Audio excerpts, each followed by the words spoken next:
शुक्रदेव को भौतिक सुखों का कारक कहा गया है, सौंदर्य का कारक कहा गया है। और यही शुक्रदेव जब एक राशि से दूसरी राशि में जाते हैं तो उसका प्रभाव भी आपको अपने रिलेशंस पर, अपने सौंदर्य पर, अपने जो शुक्र से रिलेटेड जितनी भी चीजें हैं उन पर बहुत अधिक देखने को मिलता है। अब शुक्र क्या है? शुक्र भौतिक सुखों के, कला के कारक कहे गए हैं, सुंदरता के हैं, प्रेम के कारक कहे गए हैं और विवाह के कारक भी शुक्रदेव हैं पुरुष के लिए। अब ऐसा ग्रह नीच का होने वाला है। देखिए, जो मीन राशि है वो शुक्र की उच्च राशि होती है और जो कन्या राशि है वो शुक्र की नीच की राशि होती है। और अभी आने वाली इसी 9 तारीख को यानी 9 अक्टूबर को शुक्रदेव कन्या राशि में प्रवेश करने वाले हैं, जो कि शुक्रदेव की नीच की राशि होगी। अब इस कन्या राशि में जाने पर शुक्रदेव किस तरह से रिएक्ट करते हैं अपने नीच घर में जाने से, इसके बारे में जानेंगे। और कुंभ राशि के लोगों के जीवन पर इस शुक्र के गोचर का क्या प्रभाव होगा, इसके बारे में हम यहाँ विस्तार से जानेंगे।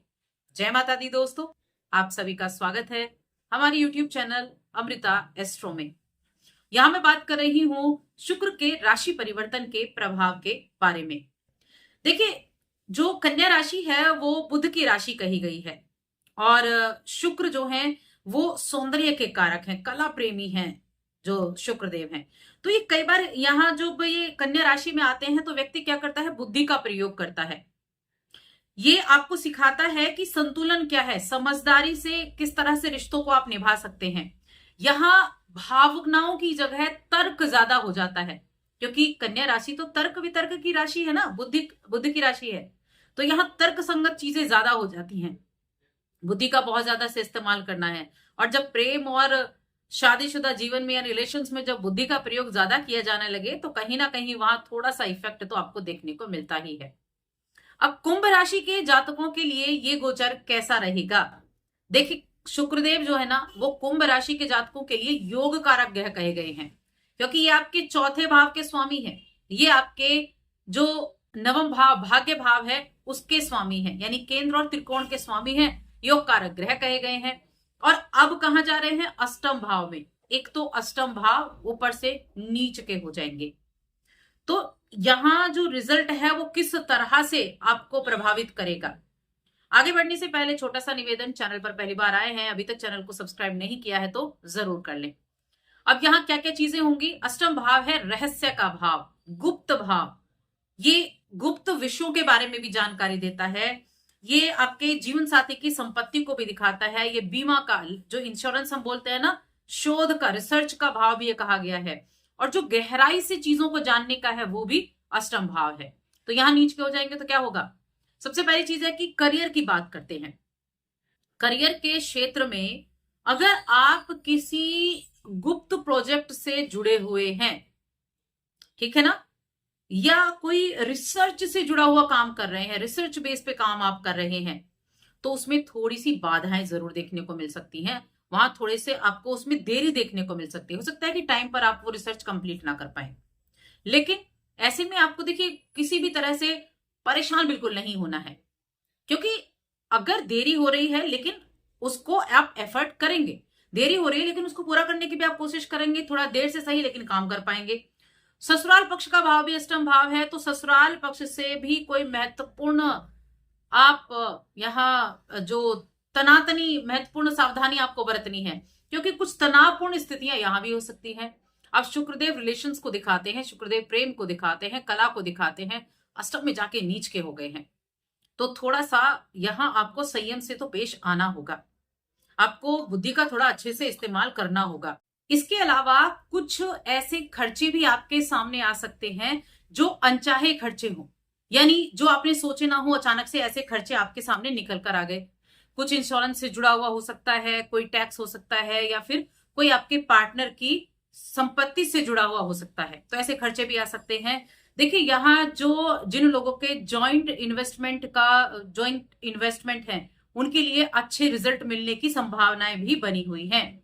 आपको करना क्या है कि जो भी आप रिलेशनशिप में हैं, आपको थोड़ा सा बैलेंस बनाकर रखना है, अपनी रिलेशनशिप को संभालने का कार्य करना है अपने रिलेशनशिप में। तो और इसके अलावा अगर आप किसी मीडिया फील्ड से जुड़े हुए हैं, कोई थिएटर आप करते हैं, या फिर ऐसे रचनात्मक फील्ड से आप जुड़े हुए हैं, तो ऐसे में अपने बॉसेस से आपको अच्छे से बनाकर रखनी है। यहां थोड़ा सा अपनी बुद्धि का इस्तेमाल आपको जरूर करना होगा, क्योंकि ये जो समय है ये आपको एक एक मैनेज करना होगा चीजों को। क्योंकि देखिए, जो कन्या राशि है जहां पर शुक्रदेव गए हैं, नीच के हुए हैं, और नीच के होने पर इन सभी चीजों पर उसका सीधा सीधा इफेक्ट पड़ता है। लेकिन साथ में कुंभ राशि के जातकों के लिए त्रिकोण भाव के स्वामी भी हैं और केंद्र के स्वामी भी हैं। तो ऐसा नहीं है कि सारी चीजें नेगेटिव ही आपको देखने को मिलेंगी, तो कहीं ना कहीं अष्टम भाव में जाने से कुछ चीजों से लाभ भी होगा। क्योंकि जब आठवें भाव में ये गोचर होता है तो सुख में वृद्धि कराने वाला भी कहा गया है, आठवें भाव में शुक्र का गोचर। क्योंकि केंद्र और त्रिकोण यहां जुड़ जाते हैं, केंद्र और त्रिकोण का भाव का स्वामी। तो गृहस्थी जीवन में आपको बैलेंस बनाकर चलेंगे तो वहां आप अच्छे रिजल्ट प्राप्त कर सकते हैं। इसके अलावा इंश्योरेंस के द्वारा लाभ भी आपको मिल सकता है। जहां एक तरफ सावधानी रखनी है, वहां दूसरी तरफ आपको कोई आपकी हो सकता है कोई आपने इंश्योरेंस वगैरह कराया हो, वो आपका कंप्लीट हो जाए, अचानक से पता चले कि ये तो लाभ हो गया। यहां डिपेंड ये भी करेगा कि आपकी कुंडली में शुक्रदेव की स्थिति क्या है। अगर आपकी कुंडली में शुक्रदेव उच्च के बैठे हैं, मित्र के घर में बैठे हुए हैं, तो उतने ज्यादा नेगेटिव प्रभाव भी आपको देखने को नहीं मिलेंगे। लेकिन अगर शुक्रदेव आपकी कुंडली में भी नीच के बैठे हुए हैं जन्म पत्रिका में, तब मैं कहूंगी आपको सावधानी जरूर रखनी होगी। किसी भी तरह के पैसे को इन्वेस्ट करने से सावधानी रखनी है, वाहन सावधानी पूर्वक चलानी है। अगर जन्म पत्रिका में भी शुक्रदेव नीच के हैं तब, अगर जन्म पत्रिका में शुक्रदेव नीच के नहीं है तो उतने ज्यादा नेगेटिव इफेक्ट आपको देखने को नहीं मिलेंगे। तब अचानक से पता चला कि जो इंश्योरेंस आपको परेशान कर रहा था वो आपका बड़ा अच्छे से निकल गया टाइम, आप इस टाइम पीरियड में आपका कोई इंश्योरेंस पूरा हो गया और वहां आपको पैसा मिल गया और आपको पैसे की बहुत ज्यादा जरूरत भी थी, तो ऐसी भी स्थितियां हो जाएंगी। साथ में कोई धर्म कर्म से जुड़ी हुई यात्रा भी इस समय अवधि में हो सकती है, या फिर शुक्र की महादशा भी चल रही हो, कुंडली में शुक्रदेव भी अच्छे बैठे हुए हों और यहाँ शुक्र नीच के हुए हैं और ऐसे में आपको बाहर जाने का अवसर मिल जाए, तो ये भी चांसेस आपके लिए बनते हुए दिखाई दे रहे हैं। देखिए, हमेशा ना कर्म सबसे ज्यादा महत्वपूर्ण होता है कि आप एक तो कर्म कैसे कर रहे हैं, आप एफर्ट कैसे कर रहे हैं, या जो ग्रह जिसने जो नीच का ग्रह हुआ है या जो उच्च का ग्रह हुआ है वो आपको रिजल्ट जो देने के लिए आया है, वहां कर्म बहुत मैटर करते हैं।